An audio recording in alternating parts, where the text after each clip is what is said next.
TVJ News. 79 new cases of COVID-19 were confirmed on Wednesday. This pushes the country's overall case count to 48,180. The positivity rate now stands at 11.2%. One additional death was recorded, pushing the death toll to 935. The deceased is a 58-year-old man from St. Mary. In the meantime, 162 persons are hospitalized with respiratory illness. 12 are critically ill. There are 22,348 active cases of COVID-19 in Jamaica. Taxi operators are furious that calls for a fare hike have been rejected by the government.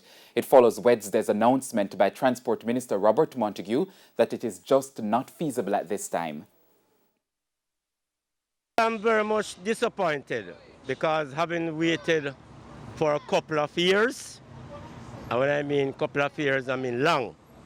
We are at a position where we are at a disadvantage, where it's at the opinion of the minister to decide what he wants to do. It's not really up to we, so we have to just, as I say, suck salt through a wooden spoon until it comes. The Transport Minister also told Parliament that ordinary Jamaicans are going through tough times, but the operators were not pleased. That is true, but this is a business, right? And we understand people's issue. But you can't go over mothers and tell mothers, say, oh, times rough, I can't get party cheaper. Mothers have expense to operate, you understand? Just like we.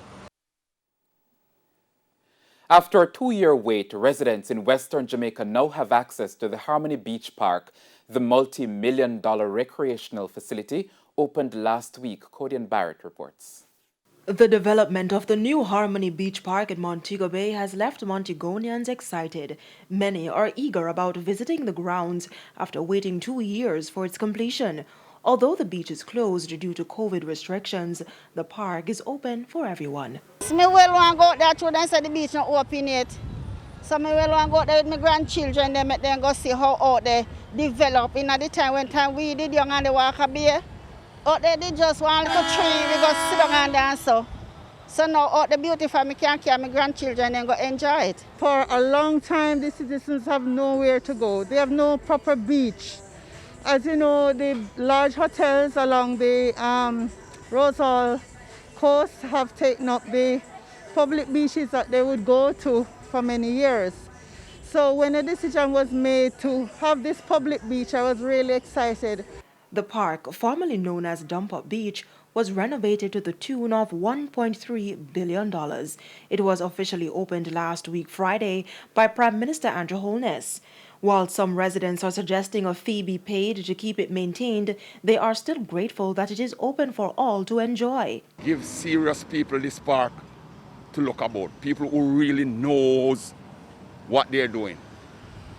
We need like some mothers who really care for their children, who we know that take care of their homes. They will do a good job here. They are hopeful the beach will create more jobs and attract tourists. Codian Barrett, TVJ News. And time now for the latest in the economy. Here again is Codian Barrett with the Business Minute. In business news, consumers are being warned of a price increase in commodities. According to the president of the Jamaica Manufacturers Association, Richard Pendohi, high packaging and shipping costs and the global increase in commodity prices are having a major cost impact on the local manufacturing sector.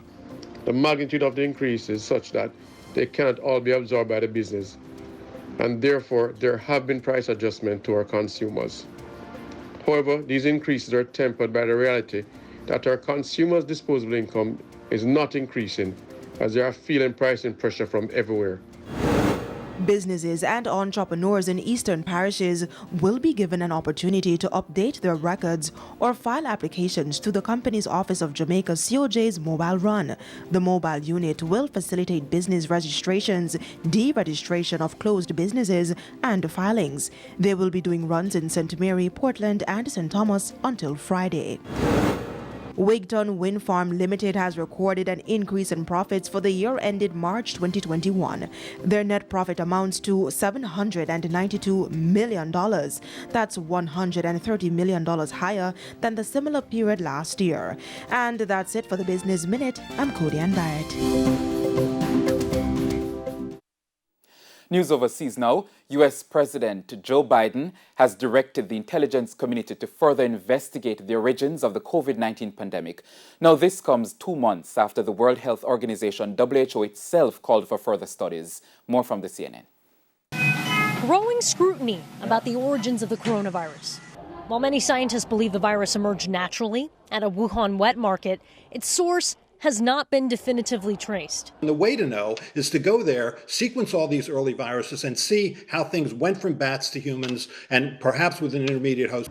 The lab leak theory, once considered a conspiracy, is now gaining traction. I believe what most likely happened is there was an accidental leak followed by a criminal cover-up. A U.S. intelligence report found several researchers at China's Wuhan Institute of Virology got sick with COVID-like symptoms and had to be hospitalized before China's first reported case.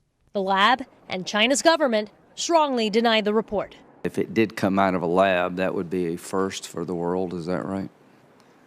I believe so. And new CNN reporting shows President Joe Biden's team shut down a Trump-era State Department investigation to prove the virus originated in a Chinese lab over concerns about the quality of the work. The probe, headed by then Secretary of State Mike Pompeo.